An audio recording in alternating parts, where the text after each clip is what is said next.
बच्चों, हम पढ़ रहे हैं बैंकों का राष्ट्रीयकरण और इसका पहले हम पढ़ चुके हैं कि राष्ट्रीयकरण में प्रस्तावना और क्यों आवश्यक था, फिर क्या घटनाक्रम थे और आज हमारा जो टॉपिक है वो है कि इसका परिणाम क्या था। तो बैंकों के राष्ट्रीयकरण का परिणाम, जैसा कि आपको आम से स्पष्ट है कि अगर बैंकों का राष्ट्रीयकरण होता है तो ये देश हित के लिए बहुत लाभदायक है। तो इससे भारत के आर्थिक विकास की भारी गति प्राप्त हुई, कृषि और उद्योग हेतु पूंजी की उपलब्धता सुनिश्चित हो गई एवं देश आत्मनिर्भरता की दिशा में प्रगति करने लगा। और जो इसमें ये है, बैंकों के राष्ट्रीयकरण से पूंजी पर जो निजी एकाधिकार था वो समाप्त हो गया और धन संपदा के चंद हाथों से मटने से जो अनेक दुष्परिणाम सामने आ रहे थे, उससे देश में जो आर्थिक असमानता बढ़ती जा रही थी वो राष्ट्रीयकरण के कारण एकाधिकार समाप्त हो गया और बैंकों के गैर कानूनी उपयोग पर नियंत्रण स्थापित हो गया। दूसरा इसमें था कि इसके जो परिणाम थे वो थे आर्थिक प्रगति का मार्ग प्रशस्त। इससे हमारे जो आर्थिक विस्तार है, या हम कह सकते हैं कि जो राष्ट्र हित के प्राथमिकता के क्षेत्रों को बैंकों से शाखा उपलब्ध नहीं होती थी, वह शाखाएं अब राष्ट्रीयकरण से राष्ट्र हित के लिए, लघु उद्योग व कुटीर उद्योग के लिए कृषि क्षेत्रों में बैंक शाखा मिलना आरंभ हो गया। औद्योगिकरण की गति में वृद्धि हुई। बैंकों का जब राष्ट्रीयकरण हुआ तो इसके कारण जो उद्योगों की जो गति हुई, वो जो औद्योगिकरण हुआ वो बहुत तेजी से हुआ और जो सहकारी क्षेत्र के उद्योग में वो भी लाभान्वित हुए और भारत के औद्योगिक विकास की गति तीव्र हो गई। चौथा, जो ग्रामीण कर्जदारी में कमी, बैंकों के राष्ट्रीयकरण से कृषि क्षेत्रों को पर्याप्त लाभ मिला, न केवल आजादी की पूर्व बल्कि आजादी के पश्चात भी। यह कहावत प्रचलित थी कि भारतीय किसान कर्ज में पैदा होता है, कर्ज में जीता है और कर्ज छोड़कर मर जाता है। किसानों के लिए बैंकों से ऋण प्राप्त करने की कोई सुविधा पहले प्राप्त नहीं थी, परंतु अब जो पहले जो ग्रामीण वर्ग में कर्जदार जो सूदखोर जो थे, वो साहूकार थे, वो उनको बहुत अधिक ब्याज लेते थे और उस पे वो पैसा देते थे। अगर वो पैसा समय पर नहीं दे पाते थे तो उनकी जमीन की वो रख लेते थे। लेकिन वर्तमान समय जो आप देख ही रहे हैं कि इस बहुत सारी जो कृषि व्यवस्था में और बैंकों ने बहुत सारे जो लोन प्रोवाइड किए हैं, जैसे एग्रीकल्चर लोन है, किसी की पशुपालन पे लोन है, दुग्ध पालन पे लोन है, दुग्ध पालन लोन है, इस पर बहुत सारे लोन है जिससे उनके कर्जदारों में कमी हुई और उत्पादन बढ़ा। सामान्य जन को बैंक की लोन की सुविधा प्राप्त हुई। पहले छोटे स्तर पे, ग्रामीण स्तर पे कोई बैंक नहीं होता था और आज वर्तमान समय में देख रहे हैं आप कि गाँवों में भी सहकारी बैंक और अधिक और बहुत सारे बैंक खुल गए हैं जिससे उनको ऋण आराम से मिल जाता है। और जो बैंकों के राष्ट्रीयकरण से सामाजिक दायित्वों का निर्माण, हम एक सामाजिक प्राणी है, मनुष्य एक सामाजिक प्राणी है, तो समाज में बहुत सारे उसको दायित्व निभाने होते हैं। कई बार ऐसी व्यवस्थाएं, ऐसी परिस्थितियां आ जाती हैं कि हम नहीं कर पाए तो हम बैंक से आसानी से हम उससे लोन ले सकते हैं और अपने व्यवसाय को, लघु उद्योग को और जो हमारा दायित्व है उसको हम आसानी से निभा सकते हैं। जमा राशि में वृद्धि, अगर किसी की बैंक में राशि है यानी पैसा पड़ा है तो उससे बैंक उसको ब्याज देता है। और मान लो अगर बैंक कई बार घाटे में चला जाए, दिवालिया हो जाए, तो उस समय भी जो राशि है उसका उनको पार्ट कुछ ना कुछ भाग तो मिलता ही है, ऐसा नहीं कि पूरा पैसा डूब जाए। बैंक शाखाओं का विस्तार, पहले समय आपको बताया, मैंने पिछले व्याख्यान में भी बताया कि पहले बैंकों की जो व्यवस्था थी वह कुछ ही शहरों तक थी, फिर धीरे धीरे सभी शहरों में लागू हुई, फिर ग्रामीण क्षेत्र में, जिला स्तर पे सब जगह यह लागू हुई और यहाँ से इनकी संख्याएं बहुत ज्यादा बढ़ गई। और आज भी आप वर्तमान समय में देख रहे हो कि हर एक कस्बे में ग्रामीण बैंक है, कस्बे में जो शहरी बैंक है, बहुत सारे बैंक इन्होंने राष्ट्रीयकरण करके बहुत सारे बैंक खोल दिए हैं, जिसके कारण जो असुविधा थी वो सुविधा में बदल गई है। सरकार को उद्योग व कंपनियों के राष्ट्रीयकरण का अधिकार भी मिल गया था। पहले ये अधिकार नहीं था, लेकिन राष्ट्र हित को देखते हुए ये अधिकार मिल गया है कि अगर वह किसी बैंक को, अगर वो चाहे जिसका राष्ट्रीय हित है तो वो राष्ट्रीयकरण कर सकते हैं। बैंकों के राष्ट्रीयकरण का दूसरा है कि मूल्यांकन एवं सुधार। ऐसे बैंकों के राष्ट्रीयकरण से क्या मूल्यांकन हम करते हैं कि बैंकों के राष्ट्रीयकरण का हम एक उद्देश्य देखते हैं वे आर्थिक संसाधनों के केंद्रीकरण को रोकने में प्रारंभिक स्तर पर इसमें सफलता मिली, किंतु धीरे धीरे चालाकीपूर्ण तरीके से निहित स्वार्थी तत्वों ने इस प्रगति को जारी रखा। सबसे बड़ी सफलता यह रही कि बैंकों से राष्ट्रीय प्राथमिकता के क्षेत्रों को ऋण उपलब्ध होने लगा। किसान, मजदूर और गरीब तबकों के उत्थान को भी राष्ट्रीयकृत बैंकों ने प्रोत्साहित किया। कर्मचारियों को सेवा सुरक्षा तो मिली, किंतु उनकी कार्यकुशलता में वृद्धि नहीं हुई। बैंक में ऋण देने के मामलों में भेदभाव एवं भ्रष्टाचार बढ़ने लगा। सभी दुष्परिणामों के विपरीत बैंकों के राष्ट्रीयकरण का मानवीय, सामाजिक व राष्ट्रीय चेहरा उज्ज्वलित रहा। 1991 की नई आर्थिक नीति के बाद बैंक व्यवस्था में सुधार की आवश्यकता महसूस हुई। सुधार के नाम पर कर्मचारियों की संख्या में कटौती, कंप्यूटरीकृत व निजीकरण जैसे नए तत्व सामने आए। वास्तव में ये सुधार अपनी मार्ग पर है और समय की आवश्यकता अनुसार परिवर्तन होते आए हैं, और वर्तमान समय में भी बैंकों की जो व्यवस्था है उसमें बहुत सारे परिवर्तन हो रहे हैं। और अब धीरे धीरे, जैसे कि आप देख रहे हैं कि पहले हम बैंक में जाते थे कोई पैसा निकालवाने के लिए, आज अगर आधी रात को भी पैसे की जरूरत हो तो हम एटीएम से आसानी से, जो हमें कुछ राशि दे सकता है, तो हम उसको ले सकते हैं।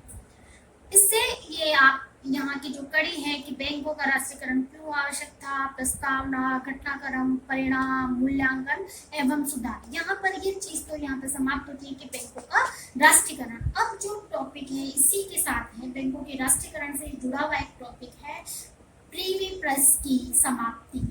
देसी रियासतों के विलय के समय अनेक जो पूर्व शासक अथवा राजघरानों के वारिसों को प्रीवी प्रेसों के अंतर्गत अनेक विशेषाधिकार प्रदान किए गए। ये जो प्रीवी प्रेस है, ये एक विशेषाधिकार, यानी राजघराने से जो लोग ताल्लुक रखते थे, जो राजाएं थे, जो जमींदार थे, उनको एक विशेषाधिकार प्राप्त था। लेकिन स्वतंत्रता के पश्चात इनका विशेष दर्जा व वर्चस्व समाप्त कर दिया जाना चाहिए, किंतु ऐसा नहीं किया गया। कांग्रेस शांतिपूर्ण तरीके से देसी रियासतों के शासकों को अप्रभावी बनाने के पक्ष में थी। इन रियासतों का सदियों से अस्तित्वमान होना इसकी तुरंत समाप्ति में बाधक था। पूर्व शासकों को दिए गए विशेषाधिकार प्रजातांत्रिक मूल्यों के विपरीत थे। इनके प्रीवी प्रेसों का अनावश्यक भार भारतीय जनता को ढोना पड़ रहा था।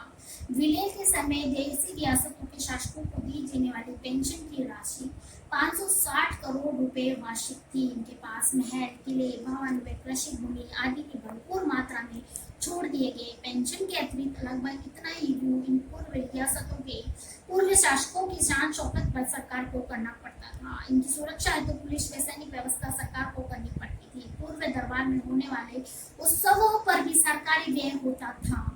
अतः इंदिरा गांधी के नेतृत्व में कांग्रेस सरकार ने बैंकों के राष्ट्रीयकरण के पश्चात सबसे महत्वपूर्ण निर्णय पूर्व शासकों के प्रीवी प्रेसों को समाप्त करने के रूप में लिया। यह निर्णय राष्ट्रीय हित में ही रहा।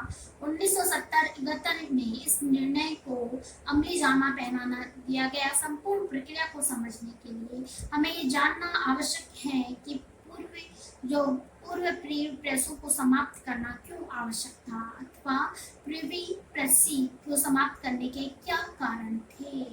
तो आपको यहाँ पे ये समझ में आना चाहिए कि जो प्रीवी प्रेस थे, उनको जो महाराजा थे, उनको जो विशेष अधिकार प्राप्त थे, और विशेष अधिकार से आपको समझ में आ ही रहा होगा, इनके पास घोड़े, गाड़ी, इनके जो खर्च होते थे शान शौकत पे, इनका जो विशेष अधिकार जो प्राप्त थे, या कहीं पे भी जाए तो सरकार इन पे खर्च करती थी। तो इनके जो विशेषाधिकार को समाप्त करना एकदम से नहीं हो पा रहा था, क्योंकि स्वतंत्रता के पश्चात तो समाप्त करना ही था, लेकिन उससे पहले ये समाप्त क्यों करें, क्या कारण थे। तो पहला ये था कि पूर्व शासकों की राजनीति अप्रासंगिकता, जो उन पे सरकारी खजाने से काफी जो धन खर्च हो रहा था, उसका कोई प्रतिफल समाज में अथवा राष्ट्र को नहीं मिल रहा था। इसके बदले इन शासकों के कोई भी कर्तव्य निर्धारित नहीं किए गए थे। अतः इस अनावश्यक भार को ढोने का कोई अर्थ नहीं रह गया। इसलिए पूर्व शासकों के प्रीवी प्रेसों की समाप्ति की मांग विलय के आरंभ से ही उठने लगी। सामंतवाद के प्रतीक होना, पूर्व शासकों को सरकार से प्राप्त विशेषाधिकार सामंतवाद को जीवित रखे हुए थे। सामंतवाद को किसी न किसी रूप में संपूर्ण भारत में अंग्रेजों ने अपने साम्राज्यवादी हितों की पूर्ति के लिए जीवित रखा था। देसी रियासतों में सामंतवाद और भी अधिक मौजूद था। सामंती मूल्य प्रजातांत्रिक मूल्यों के विपरीत थे। सामंतवादी भूमि सुधारों के मांगों पर भारी बाधक थे। जैसा कि आप जानते हैं, सामंतवादी जो व्यवस्था है, जमींदार व जागीरदारों का कृषि क्षेत्र में वर्चस्व कायम होता था। अतः सामंतवादी व्यवस्था को समाप्त करने के लिए पूर्व जो प्रीवी प्रेस की समाप्ति आवश्यक थी। तीसरा, दक्षिणपंथी राजनीति का विकास के लिए इनका प्रीवी प्रेसों की समाप्ति आवश्यक थी। भूमि सुधारकों में ये चाहते थे कि इनकी जो भूमि सुधार जो उस समय के जो उनके विशेषाधिकार प्राप्त थे, राजा महाराजाओं को बहुत सारी भूमि एकड़ प्राप्त थी, लेकिन वो किसी काम में उसको नहीं ले रहे थे, ना किसानों को दे रहे थे। तो इसकी उत्पादनता को बढ़ाने के लिए और उसमें सुधार करने के लिए इनके विशेषाधिकार को समाप्त करना आवश्यक था।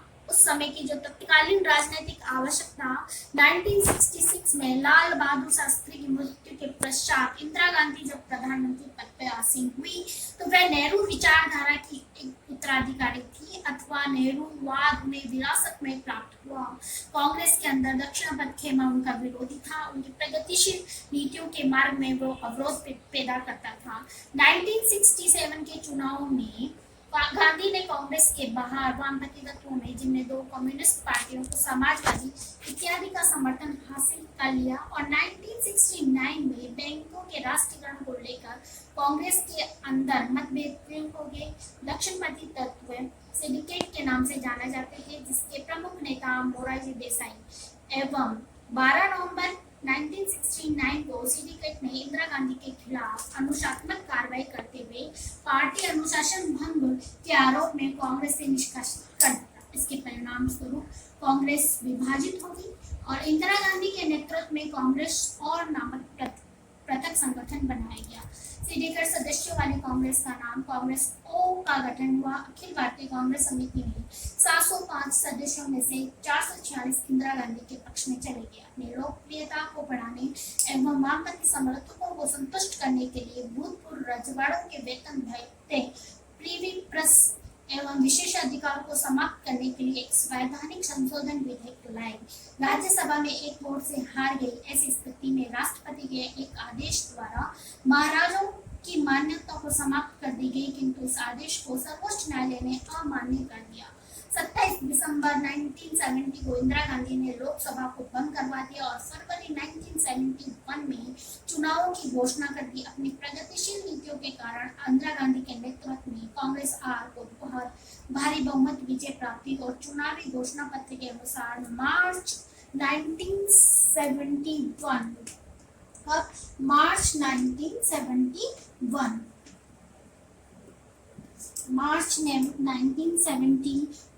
में इंदिरा गांधी ने राजाओं के प्रीवी प्रेसों की समाप्ति कर दी।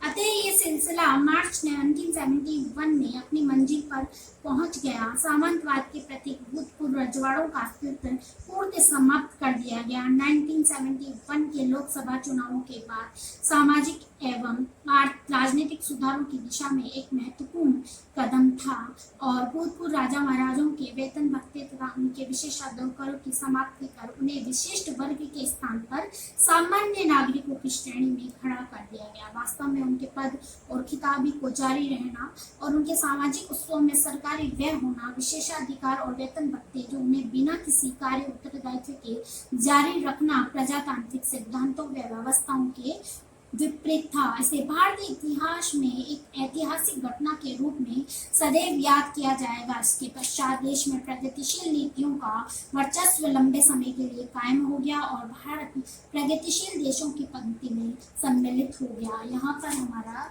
आज का ये टॉपिक खत्म होता है कि बैंकों का राष्ट्रीयकरण और प्रीवी प्रेस की जो समाप्ति है वो यहाँ पर समाप्त होता है।